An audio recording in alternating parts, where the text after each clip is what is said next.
Welcome students. So here we are going to talk about thermodynamics in detail. So in this video we are going to learn about thermodynamics, the basic concept of thermodynamics, the definitions that are there in thermodynamics. तो पूरा हम scratch से सीखेंगे कि thermodynamics में है क्या क्या. अब देखो यार thermodynamics को इससे पहले कि हम स्टार्ट करें, let's talk about little bit of definitions that is needed before we start the topic. So देखो होता क्या है ना कि thermodynamics में हम क्या है पूरे यूनिवर्स को दो पार्ट में डिवाइड करते हैं. तो पहला होता है हमारे पास सिस्टम. अब सिस्टम क्या होता है, तो जो भी हमारे पास अंडर कंसिडरेशन जो भी आपके पास रहेगा उसको हम सिस्टम कहेंगे. जैसे अगर मान लो आप थर्मोडायनेमिक्स की स्टडी कर रहे हो सपोज एक इंजन के ऊपर, तो इंजन आपका सिस्टम बन जाता है. अगर आप थर्मोडायनेमिक की स्टडी कर रहे हो सपोज एक सॉस पैन के ऊपर, तो सॉस पैन आपका सिस्टम बन जाता है. और सिस्टम के अलावा बाकी जो भी होते हैं इस यूनिवर्स में, इस ब्रह्मांड में जो भी होते हैं, उसे हम क्या कहते हैं, सराउंडिंग. ऑलराइट, तो यूनिवर्स को हमने दो पार्ट में डिवाइड किया. ऑलराइट, एक हो गया सिस्टम, दूसरा हो गया सराउंडिंग. तो इन दोनों को अगर मिला दिया जाए तो उसे हम क्या कहते हैं, उसे हम कहते हैं यूनिवर्स.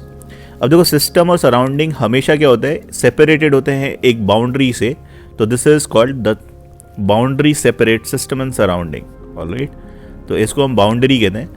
अब बाउंड्री जो होते हैं, बाउंड्री का क्लासिफिकेशन हम डिपेंडिंग ऑन कि किस नेचर, बाउंड्री के किस नेचर के बारे में आप बात कर रहे हो, तो नेचर के बेसिस पे हम कई तरीके से बाउंड्री को क्लासिफाई कर सकते हैं.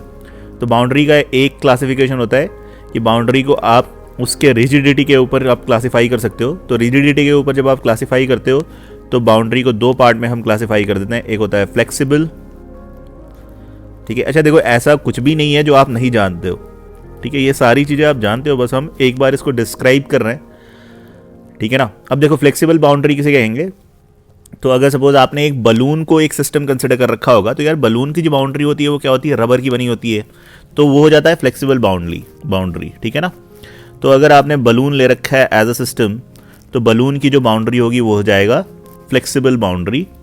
ऑलराइट, और रिजिड बाउंड्री किसे कहेंगे, तो सपोज आपने अगर प्रेशर कुकर को एक सिस्टम मान रखा है, तो प्रेशर कुकर की जो बाउंड्री होगी तो वो तो स्टील की बनी होगी ना, तो वो हो जाता है रिजिड बाउंड्री. ठीक है, तो कुकर सपोज आपने ले लिया है, कुकर अब कुछ भी हो सकता है. ऑलराइट, तो ये रिजिड हो गया, फ्लेक्सिबल हो गया. Then depending on its conducting nature boundary can be classified. अगर वो कंडक्टिंग है तो उसको हम कंडक्टिंग या फिर डायाथर्मिक भी कहते हैं. तो जो कंडक्टिंग बाउंड्री होती है उसे हम क्या बोलते हैं, डायाथर्मिक मतलब हो गया कंडक्टिंग. तो जैसे अगर आपने प्रेशर कुकर ले रखा है तो उसमें क्या होता है कि there is a heat transfer between system and surrounding which is taking place. तो ऐसे बाउंड्री को हम बोलते हैं डायाथर्मिक. अगर मान लो आपने थर्मोस फ्लास्क ले रखा होगा, तो थर्मोस फ्लास्क में क्या होता है कि कोई भी हीट बाहर और अंदर ट्रांसफर नहीं हो पाता, एक्सचेंज नहीं हो पाता. तो थर्मोस फ्लास्क को हम क्या कहते हैं, that is called adiabatic boundary. Adiabatic boundary उसे कह देते हैं. तो जब हीट एक्सचेंज ना हो पाए तो उस बाउंड्री को हम एडियाबैटिक बोलेंगे. तो इसका एग्जांपल थर्मोस फ्लास्क हो जाता है. ठीक है ना. और अगर हीट एक्सचेंज हो पा रहा है तो उसे हम कहते हैं diathermic. Boundary can also be classified as real and imaginary. So real boundary क्या हो गया, so real boundary is the boundary which is existing corresponding to the close system. So if you have a close system तो उसके सारे boundary क्या होंगे, real होंगे. But if you have open system, then जो ओपन वाला part होगा उसका जो बाउंड्री आप डिफाइन करते हो उसे हम बोलते हैं इमेजिनरी बाउंड्री. ठीक है, तो ये बाउंड्री की क्लासिफिकेशन हो गया. अच्छा, अब देखो सिस्टम में क्या होता है कि सिस्टम में बहुत सारे प्रॉपर्टीज होते हैं. ऑलराइट, तो सिस्टम के जो प्रॉपर्टीज होते हैं दो तरीके से डिफाइंड होते हैं. ठीक है, अब इसमें क्या होता है, the properties can be divided. अच्छा, इसमें भी क्या है, प्रॉपर्टीज के भी क्लासिफिकेशन डिफरेंट टाइप से हम कर सकते हैं. ठीक है, तो एक होता है आपका इंट्रिंसिक प्रॉपर्टी, इसको हम इंटेंसिव भी कहते हैं. This is also called intrinsic property. दूसरा होता है एक्सट्रिंसिक प्रॉपर्टी, जिसको हम एक्सटेंसिव प्रॉपर्टी भी कहते हैं. इंट्रिंसिक या फिर एक्सटेंसिव दोनों ही कहा जाता है. इसको इंटेंसिव भी कहा जाता है, इंट्रिंसिक को एक्सटेंसिव. अब देखो इंटेंसिव और एक्सटेंसिव प्रॉपर्टी क्या होता है, तो इंटेंसिव प्रॉपर्टी वो प्रॉपर्टी होता है कि जिसमें अगर आपने सिस्टम को डिवाइड कर दिया इनटू टू पार्ट, तो इंटेंसिव प्रॉपर्टी जो होता है वो दोनों पार्ट के करस्पॉन्डिंग सेम होता है. यानी कि डिवीजन सिस्टम के डिवाइड करने से इंटेंसिव प्रॉपर्टी डिवाइड नहीं होता. बट एक्सटेंसिव प्रॉपर्टी वो प्रॉपर्टी होता है जिसमें अगर आपने सिस्टम को डिवाइड किया तो जो एक्सटेंसिव प्रॉपर्टी है वो भी डिवाइड हो जाएगा। अच्छा, एग्जाम्पल जैसे एक्सटेंसिव प्रॉपर्टी का एग्जाम्पल होता है मास। तो अगर आपने सपोज कोई भी एक रॉड ले रखा है, ठीक है ना, रॉड को अगर हमने सिस्टम मान लिया, अब रॉड को अगर आपने दो पार्ट में डिवाइड कर दिया तो आप देखोगे कि अगर ये पूरे रॉड का मास अगर हमने m अज्यूम कर रखा था और सपोज हमने इक्वल हाफ में, इसको यूनिफॉर्म रॉड है, इसको आपने इक्वल हाफ में डिवाइड कर दिया, तो जो नया पार्ट आपके पास होगा उसका मास कितना हो जाएगा, m/2। तो यानी कि सिस्टम को डिवाइड किया आपने तो मास क्या हो गया, डिवाइड हो गया। बट इंटेंसिव प्रॉपर्टी में ऐसा नहीं होता। इंटेंसिव प्रॉपर्टी में सिस्टम को डिवाइड करने से वो प्रॉपर्टी डिवाइड नहीं होती। जैसे अगर मान लो यही आपने रॉड लिया, रॉड यूनिफॉर्म है, तो इसका डेंसिटी क्या होगा, डेंसिटी एक पर्टिकुलर डेंसिटी अज्यूम कर लेते हैं, suppose it has a density rho. अगर आपने इस सिस्टम को डिवाइड कर दिया हाफ टू हाफ्स में, तो जो एक हाफ आपके पास होगा इसकी भी डेंसिटी क्या होगी, इसकी भी डेंसिटी रो होगी। दैट मीन्स अगर आपने सिस्टम को डिवाइड किया तो डेंसिटी डिवाइड नहीं हुआ, तो डेंसिटी को हम क्या बोलेंगे, इंटेंसिव प्रॉपर्टी। ऑलराइट, तो ये कुछ बेसिक हमारे पास डेफिनेशंस हैं। और भी डेफिनेशंस होते हैं। System are of 3 types. System को हम 3 टाइप में मेनली डिवाइड करते हैं। एक होता है आपका ओपन सिस्टम, एक होता है क्लोज सिस्टम और एक होता है आइसोलेटेड सिस्टम। तो system is divided in 3 types. Alright, पहला होता है ओपन सिस्टम। ओपन सिस्टम, अब यार अगर आपने सॉस पैन अगर ले रखा है, तो सॉस पैन अगर किचन में सपोज आप सॉस पैन ले रखे हो, उस पर कुछ काम कर रहे हो, तो सॉस पैन कैसा सिस्टम होता है, ये एक ओपन सिस्टम होता है, राइट। या फिर जो भी आपने कोई भी यूटेंसिल ले रखा है जिसमें पानी गर्म कर रहे हो सपोज, और उसमें आपने लिड कवर नहीं किया उसका ऊपर से, तो उसको हम बोलते हैं ओपन सिस्टम। ओपन सिस्टम की कैरेक्टरिस्टिक होती है कि ओपन सिस्टम जो होता है मास और एनर्जी दोनों का ही एक्सचेंज कर पाता है बिटवीन सिस्टम एंड सराउंडिंग। ठीक है, जैसे अगर आपने सॉस पैन लिया तो उसमें से मास भी बाहर आ सकता है और एनर्जी तो डेफिनेटली ट्रांसफ़र होता ही है बिटवीन सिस्टम एंड सराउंडिंग। तो मास और एनर्जी दोनों ही क्या होते हैं, ट्रांसफ़र हो जाते हैं। ठीक है, between system and surrounding exchange हो जाते हैं। अच्छा, दूसरा होता है क्लोज सिस्टम। अब क्लोज सिस्टम क्या होता है ये तो आपको समझ में आ ही रहा होगा। जैसे अगर मान लो कोई भी, अगर आपने सपोज थर्मोडायनेमिक प्रोसेस किया और उसमें आपने कोई भी सिस्टम लिया जो चारों तरफ से बंद है, तो उसको हम बोलते हैं क्लोज सिस्टम। तो सिस्टम और सराउंडिंग के बीच में कोई मास एक्सचेंज तो डेफिनेटली नहीं हो पाएगा, राइट।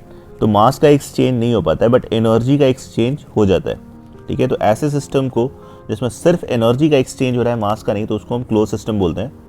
लास्ट होता है हमारा आइसोलेटेड सिस्टम। अब आइसोलेटेड सिस्टम देखो यार क्या होता है, तो अगर मान लो आपने जैसे यूनिवर्स जो है हमारा वो एक आइसोलेटेड सिस्टम है। आइसोलेटेड सिस्टम में ना ही मास का एक्सचेंज होता है और ना ही एनर्जी का एक्सचेंज होता है। ठीक है, तो ये होता है आइसोलेटेड सिस्टम जहाँ पे मास और एनर्जी दोनों का ही एक्सचेंज नहीं हो पाता है। अगर आपने यूनिवर्स को सपोज एक सिस्टम मान लिया, तो यूनिवर्स के लिए तो कोई सराउंडिंग एग्जिस्ट ही नहीं करता ना, तो वो किसी के साथ मास और एनर्जी दोनों ही एक्सचेंज नहीं कर पाता। ठीक है, ये सराउंडिंग है, I M correcting the spelling. Alright, close thermos flask के लिए भी अगर आप देखोगे तो उसमें क्या होता है, मास का एक्सचेंज नहीं हो पाएगा बिकॉज वो क्लोज्ड है चारों तरफ से, और एनर्जी का भी एक्सचेंज नहीं हो पाएगा क्योंकि उसका जो वॉल होता है वो एडियाबैटिक वॉल होता है, और एडियाबैटिक वॉल एनर्जी के एक्सचेंज को प्रिवेंट करता है ना। तो ऐसे सिस्टम को हम आइसोलेटेड सिस्टम बोलेंगे।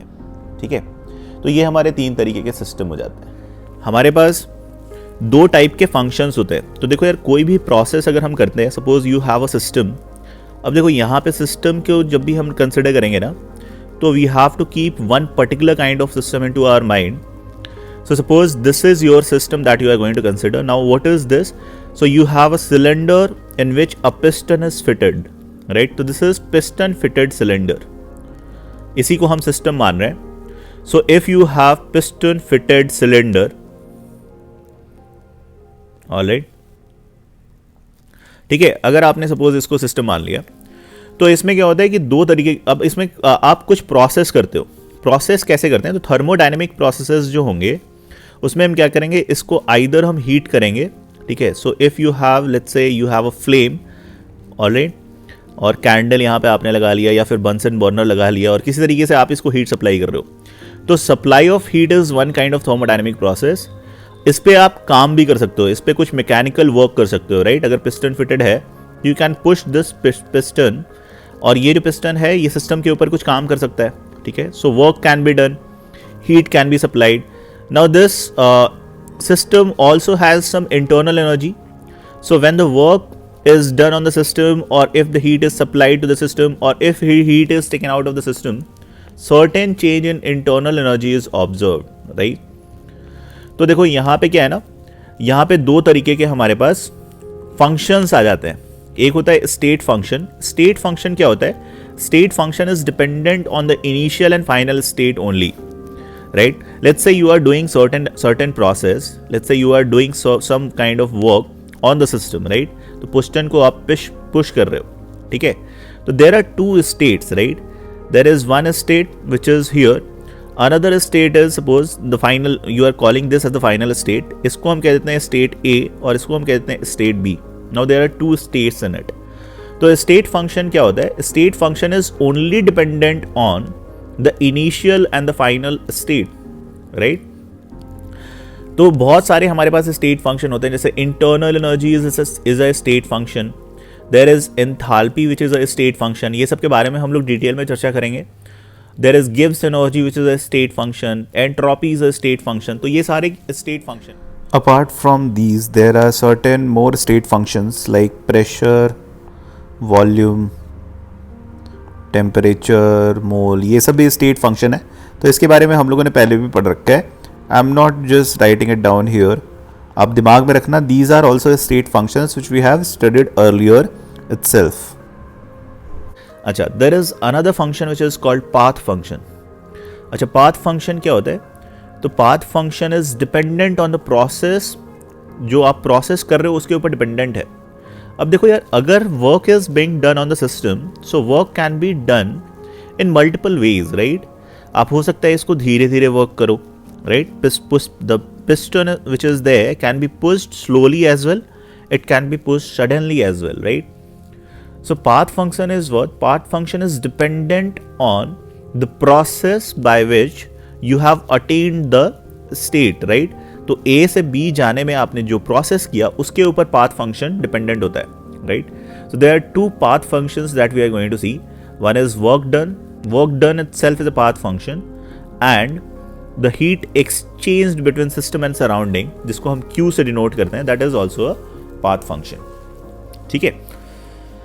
तो ये दो तरीके के फंक्शंस हम इसमें देखने वाले हैं। To understand state and path function in a better way, if we are assuming A and B to be the two different states, now A and B states can be attained by using several different processes, right?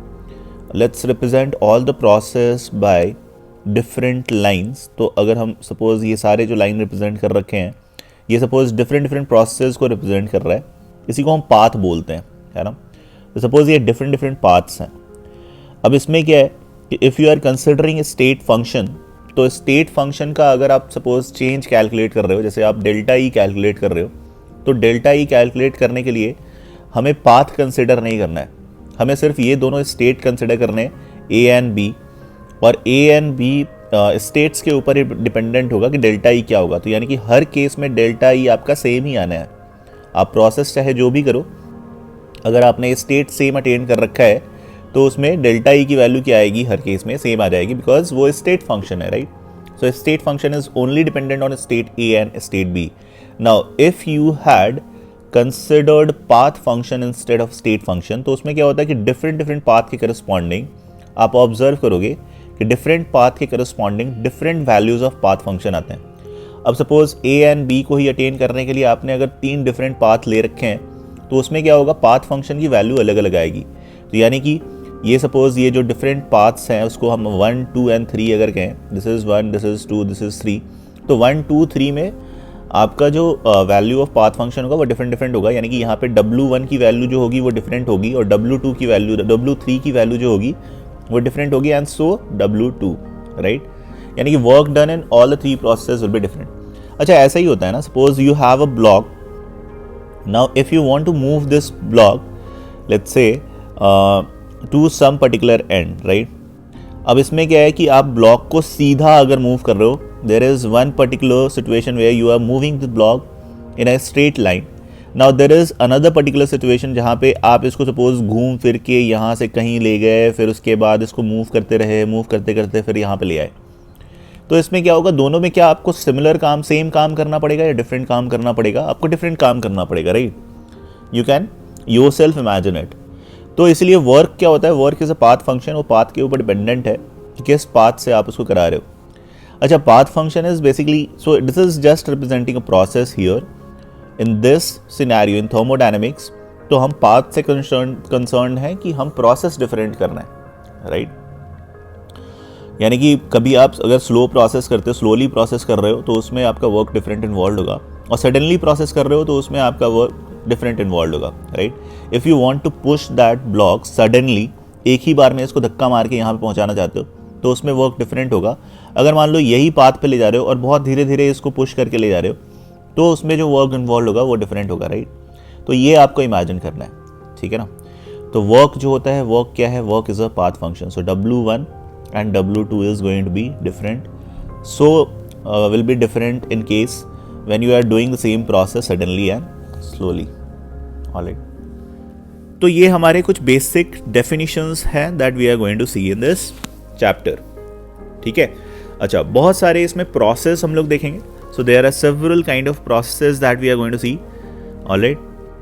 तो इसमें process जो होंगे वो कौन कौन से होंगे? अच्छा, there are certain, so we have talked about intensive and extensive property. Let's write little bit of intensive and extensive property. तो पहले हम एक्सटेंसिव प्रॉपर्टी के अगर बारे में लिखे हैं, एक्सटेंसिव प्रॉपर्टी के बारे में चर्चा करते हैं. तो एक्सटेंसिव प्रॉपर्टी क्या होता है हमारे पास? Mass is an extensive property, volume is an extensive property. ठीक है, ये सारे हमारे पास एक्सटेंसिव प्रॉपर्टी हैं जिनको काटने से आप प्रॉपर्टी जो डिवाइड हो जाए उसको हम एक्सटेंसिव प्रॉपर्टी बोलते हैं. Then you have heat capacity. तो हीट कैपेसिटी क्या होता है? सो dQ/dt को हम कहते हैं heat capacity. Alright, this is represented by C. तो heat capacity is a extensive property. अब हीट कैपेसिटी क्यों डिफाइन करते हैं? तो किसी भी so heat capacity is defined corresponding to specific material. तो किसी भी मटेरियल में कितना हीट सप्लाई हुआ है वो उसके टेम्परेचर चेंज को देख के हम कैलकुलेट करते हैं. ठीक है, तो heat capacity is a extensive property, you have to keep it in mind. Now intensive property हमारे पास कुछ कुछ क्या हो जाते हैं? So we have certain intensive property. अब देखो, इंटेंसिव प्रॉपर्टी की कैरेक्टरिस्टिक होती है कि कभी भी दो एक्सटेंसिव प्रॉपर्टी को अगर आप डिवाइड करते हो तो वो आपको इंटेंसिव प्रॉपर्टी ही देता है. अच्छा, एक्सटेंसिव प्रॉपर्टी में मोल भी जो होता है वो भी एक्सटेंसिव प्रॉपर्टी है. ऑलराइट, तो यहाँ पे इंटेंसिव प्रॉपर्टी के एग्जांपल क्या क्या हो जाते हैं हमारे पास? So density is basically mass by volume, right? So whenever you divide two extensive property, तो दो एक्सटेंसिव प्रॉपर्टी को डिवाइड करने से हमारे पास इंटेंसिव प्रॉपर्टी आता है. ऑलराइट, अच्छा, अगर आपने मोलर हीट कैपेसिटी निकाला तो molar heat capacity is basically 1/n dQ/dt. So you can see here this is nothing but C/n, right? तो ये भी हमारे पास क्या होता है? Molar heat capacity. इसको हम अगर आपने इसको कांस्टेंट वॉल्यूम पे ले रखा है तो ये CV से रिप्रेजेंटेड होगा.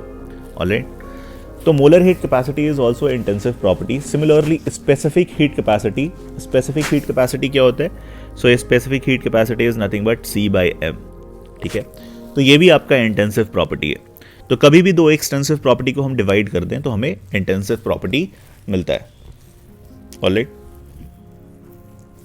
Now there are certain processes which are very important. तो हम कुछ प्रोसेस देख लेते हैं किस तरीके से प्रोसेस हम कराते हैं. ठीक है, अब इन प्रोसेस, ये दीज आर स्पेसिफिक प्रोसेसेस. तो इसमें हम क्या करते हैं? कुछ पैरामीटर को कांस्टेंट रखते हैं. ठीक है, जनरली जैसे एक हमारे पास होता है isothermal process.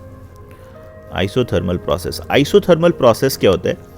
Isothermal process is a process in which temperature is kept constant. तो टेम्परेचर को अगर आपने कांस्टेंट रखा तो उसको हम क्या बोलते हैं? Isothermal process. Now there is adiabatic process. Adiabatic process क्या होता है? Adiabatic process is the process in which heat exchange between system and surrounding is zero. Alright, now there is isochoric process. Isochoric process is, in isochoric process the volume of the system is kept constant. Alright, so volume is constant. So that means what, अगर आपने कोई isochoric process ले रखा है तो उसका volume क्या हो जाएगा, कांस्टेंट हो जाएगा. That means the volume is not changing. Suppose यहाँ पे हमने एक स्टॉपर लगा दिया, तो फिर इस पे जो भी प्रोसेस करोगे वो आइसोकोरिक प्रोसेस होगा. तो आइसोकोरिक प्रोसेस में as you can see here, if the volume is kept constant that means the piston is not moving, right. तो ऐसे केस में वर्क डन जीरो हो जाता है, राइट.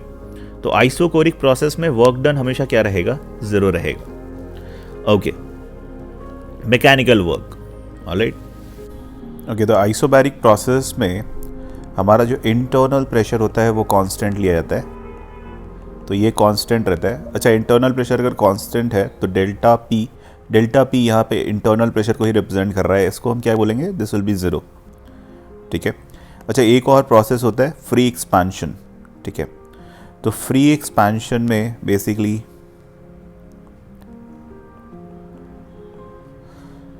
इन फ्री एक्सपेंशन जो एक्सटर्नल प्रेशर है वो आपका ज़ीरो हो जाता है. ठीक है, इसीलिए इसको फ्री एक्सपेंशन बोलते हैं, बिकॉज एक्सटर्नल प्रेशर जब ज़ीरो है तो ये कोई रेजिस्टेंस इसको नहीं मिलेगा जब सिस्टम अगर एक्सपैंड कर रहा है तो. ठीक है. अच्छा, एक्सटर्नल प्रेशर अगर ज़ीरो है तो ये सडन एक्सपेंशन ही होगा. ठीक है, तो ये आपका इरिवर्सिबल प्रोसेस ही ऑलवेज होता है. ठीक है, तो ये हमारे स्पेसिफिक प्रोसेस होते हैं जो हमें थर्मोडायनेमिक्स में पढ़ने हैं. All these specific processes can be done in two ways. इसको दो तरीके से हम कर सकते हैं. एक होता है रिवर्सिबल, ये प्रोसेस को करने का तरीका है. जैसे सपोज आपके पास ये पिस्टन फिटेड सिलेंडर है, अगर आप इरिवर्सिबली या रिवर्सिबली कोई काम करना चाहते हो तो उसका मतलब क्या होता है, रिवर्सिबल प्रोसेस जो होता है ये बहुत ही स्लो प्रोसेस होता है. So reversible process is basically a slow process. Alright, just a minute. Okay, so reversible process is slow process, ये बहुत ही स्लोली किया जाता है. ठीक है. और ये जो इरिवर्सिबल प्रोसेस होता है ये सडन प्रोसेस होता है. सडन मतलब ये खटाक से ये प्रोसेस कर लिया जाता है. ठीक है ना. इसका मतलब क्या है, अगर आपको रिवर्सिबल प्रोसेस करना है तो आप इतना स्लोली करोगे कि हमेशा जो एक्सटर्नल पैरामीटर है वो इंटरनल पैरामीटर के बराबर ही रहेगा. ऑलराइट, एकदम नेग्लिजिबल सा डिफरेंस रहता है between external and internal parameter. तो देखो कभी भी अब इसमें इमेजिन कैसे करते हो आप कि रिवर्सिबल प्रोसेस कैसे हो रहा होगा. Now let's say you have to compress this piston to a particular height. इसको आप कंप्रेस करना चाहते हो, तो यानी कि आप इसको अंदर पुश करना चाहते हो. ठीक है ना. कैसे पुश करोगे अगर रिवर्सिबली करना है, तो you will push it by putting sand particles on it. अगर आप सैंड पार्टिकल सपोज एक एक करके आप इसके ऊपर रखते जा रहे हो तो इमेजिन करो कितने अमाउंट से ये प्रेशर बार बार चेंज होगा, right. So it will be the pressure will be changed by a negligible amount, almost negligible amount every time, right? Or you can say that infinitesimal amount से pressure change होगा. So it will be very small amount जिससे pressure आप change कर रहे हो. ठीक है ना. सैंड पार्टिकल रख के अगर आप इसको कंप्रेस कर रहे हो तो इसमें क्या होगा, बहुत ही स्लो प्रोसेस होगा, right. So this is how reversible process is done. Now if you want to do an irreversible process, तो अगर मान लो इरिवर्सिबल प्रोसेस करना है तो करना क्या है, इसमें प्रेशर बढ़ाना है, राइट. अब प्रेशर बढ़ाने के लिए सपोज आप ब्लॉक रख दे रहे हो, आपने एक ब्लॉक लिया और सडनली इसके ऊपर रख दिया और ये पर्टिकुलर स्टेट तक आ गया. ठीक है, ये कंप्रेस हो गया और इस पर्टिकुलर स्टेट तक आ गया. तो ऐसे जब ब्लॉक आप रखते हो तो ये सडन कंप्रेशन होता है, राइट. तो इसको हम बोलते हैं इरिवर्सिबल प्रोसेस. अब इसकी कैरेक्टरिस्टिक क्या होती है कि रिवर्सिबल प्रोसेस में pressure external can be taken as almost equal to pressure internal. But अगर आपने सडन प्रोसेस किया है तो pressure external is not equal to pressure internal all the time, but pressure external becomes equal to pressure final in general. ठीक है ना. In general pressure external जो होगा वो प्रेशर फाइनल के बराबर हो जाता है. अगर आपने कहीं बीच में ही इसको स्टॉप कर दिया, ठीक है, you put the block and you are stopping it at a particular place, तब उसकी बात हम नहीं कर रहे हैं. हाँ, अगर आपने इसमें ब्लॉक रखा और इसको छोड़ दिया तो एक्सटर्नल प्रेशर के अगेंस्ट अगर ये पूरा कंप्लीट प्रोसेस हो रहा है तो उस केस में क्या होता है, pressure external becomes equal to pressure final in general. Alright. तो ये आपको इरिवर्सिबल प्रोसेस के लिए आपको दिमाग में रखना है. तो यही हमारे लिए बहुत ज़्यादा इंपॉर्टेंट होता है. ठीक है. अब देखो, कभी भी अच्छा, कुछ डेफिनेशंस हम देख लेते हैं। तो यहाँ पे एक पर्टिकुलर डेफिनेशन है for internal energy. Internal energy होता क्या है? तो internal energy is sum of all kind of energy. तो पोटेंशियल एनर्जी हो जाएगा plus kinetic energy if kinetic energy is there. Alright, so let's write it directly, potential energy. तो internal energy is nothing but potential energy it plus kinetic energy. अगर system के अंदर कोई kinetic energy है तो वो भी हो जाएगा, plus energy due two electron, proton, neutron, plus bond energy, plus unknown energy. जितने भी हमारे पास, अच्छा ये सारे एनर्जी के फॉर्म तो हमें पता नहीं है, ठीक है, तो जितने भी अननोन एनर्जी है सब इंटरनल एनर्जी का पार्ट बन जाते हैं। तो यहाँ पे देखो एक अननोन कंपोनेंट भी आता है। तो ये अगेन हम सेम प्रोसेस ले रहे हैं, ठीक है, हमने सेम तरीके का अपैरेटस ले रखा है, इसके अंदर सपोज गैसेस फिल्ड है। तो क्या होता है, कुछ अननोन फैक्टर भी इसमें आ जाता है करस्पॉन्डिंग टू इंटरनल एनर्जी। तो we can not calculate the absolute value of internal energy, right. Calculating absolute value of internal energy is impossible. हम इसका बस चेंज कैलकुलेट कर पाते हैं, ठीक है। अच्छा, एक और चीज़ है, अगर हमने आइडियल गैस ले रखा है ना, तो आइडियल गैस में पोटेंशियल एनर्जी जीरो हो जाएगा, और आइडियल गैस में हम अज्यूम करते हैं कि the volume of molecule is zero, right. So energy due to presence of all the kind of rest of all the energy is assumed to be zero in case of ideal gas, right? So internal energy of ideal gas can be called as kinetic energy only, ठीक है। तो internal energy of ideal gas को हम सिर्फ kinetic energy कह सकते हैं। अच्छा, so internal energy of ideal gas can be written as kinetic energy of ideal gas. Now kinetic energy of ideal gas you would have calculated in kinetic theory of gases and this is equal to 3/2 RT, right? पर मोल अगर आप देखते हो तो पर मोल ये क्या हो जाता है, 3/2 RT हो जाता है। अगर इंडिविजुअल पार्टिकल का देखोगे तो 3/2 KT लिखते हैं, right. Now since this is temperature dependent, तो अगर आपका टेम्परेचर कांस्टेंट रखा जाए तो डेल्टा ई क्या हो जाएगा, so delta E for ideal gas equal to 0 हो जाएगा इफ टेम्परेचर इज कांस्टेंट, ठीक है। तो आइसोथर्मल प्रोसेस के लिए हमेशा डेल्टा ई आइडियल गैस क्या हो जाता है, 0 हो जाता है, ठीक है। ये बस एक ख्याल रखने वाली चीज़ होती है। वैसे इंटरनल एनर्जी क्या होता है, sum of all the kind of energy which is there inside the system, alright. This is internal energy. Now work done is what, so work done अभी हम देखते हैं, ठीक है। वर्क डन का एक्सप्रेशन हम अगले स्लाइड में देखेंगे। अच्छा, let's talk about Q first, heat. Heat क्या होता है, heat is a form of energy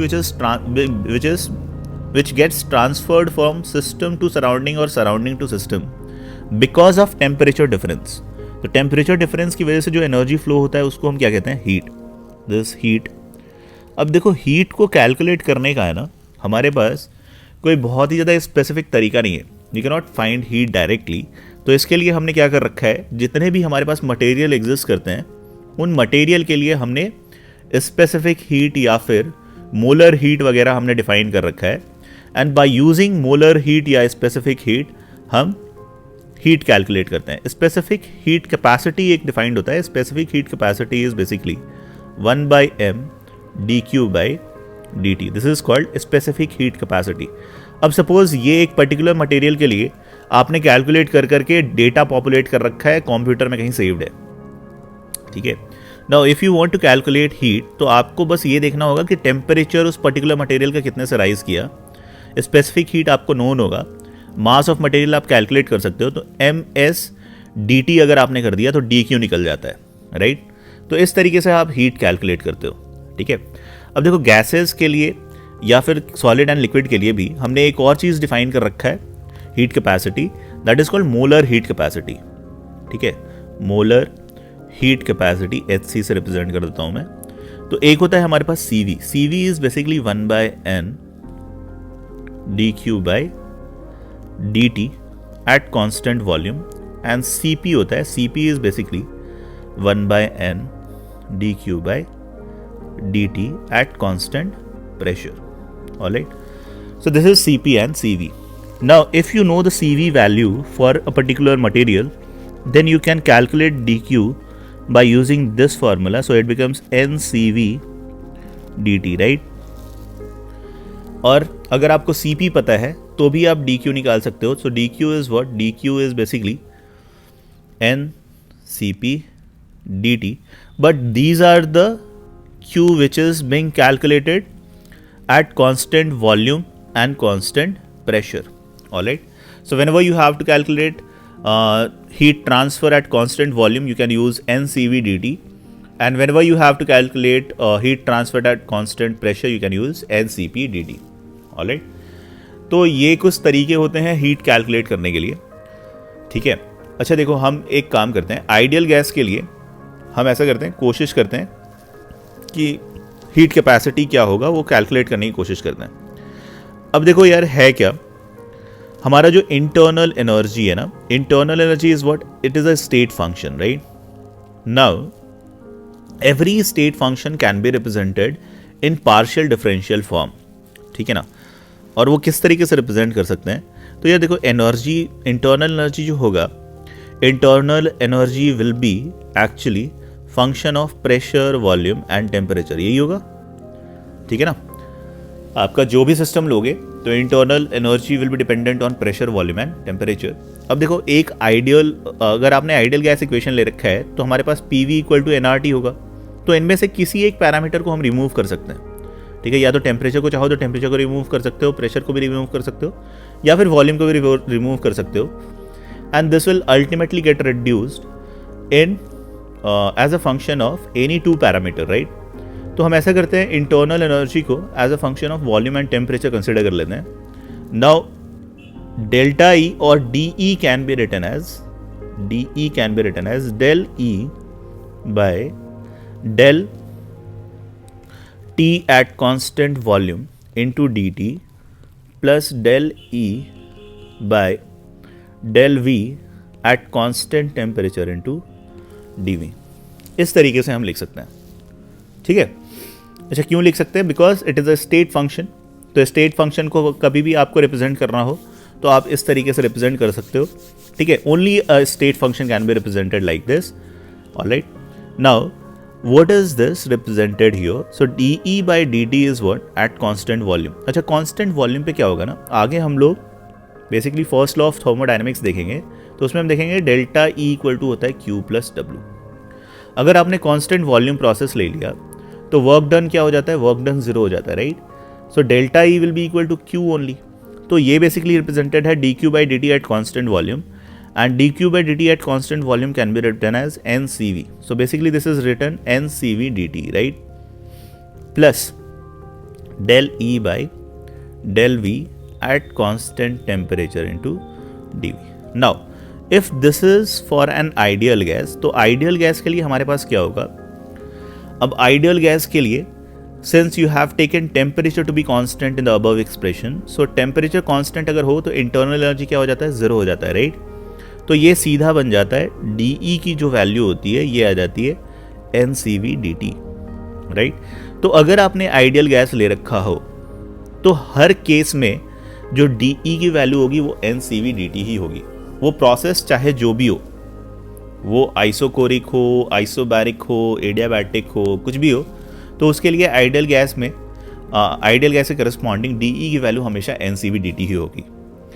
अच्छा, सॉलिड एंड लिक्विड के लिए, लिक्विड अगर आपने ले रखा होता तो DV जो होता है ये ज़ीरो हो जाता, ऑलमोस्ट नेग्लिजिबल सा होता है ना। सॉलिड और लिक्विड बहुत ज़्यादा कंप्रेसिबल नहीं होते हैं। तो सॉलिड और लिक्विड के लिए भी हमेशा हम कह सकते हैं कि DE जो होगा, this is always going to be NCV dt only. But for real gas we can not say that, right. अगर रियल गैस आपके पास होगा तो डेल्टा E जो DE की जो वैल्यू है, तो इसमें NCV dt तो होगा ही, बट ये वाला कंपोनेंट जीरो नहीं होगा उसके लिए, right. NCV dt plus this component will always be there, alright, dV at constant temperature into dV, alright. This partial differential equation, ठीक है। अब देखो, ये मैंने बस आपके कन्वीनियंस के लिए समझा दिया, इसको समझने की ज़रूरत नहीं है। If you are finding it difficult to understand, just leave it and move ahead. Keep it in mind that for real gas, DE is not always equal to NCV dt। हाँ, but real gas subjected to constant volume process होगा तो ये वाला term zero हो जाएगा।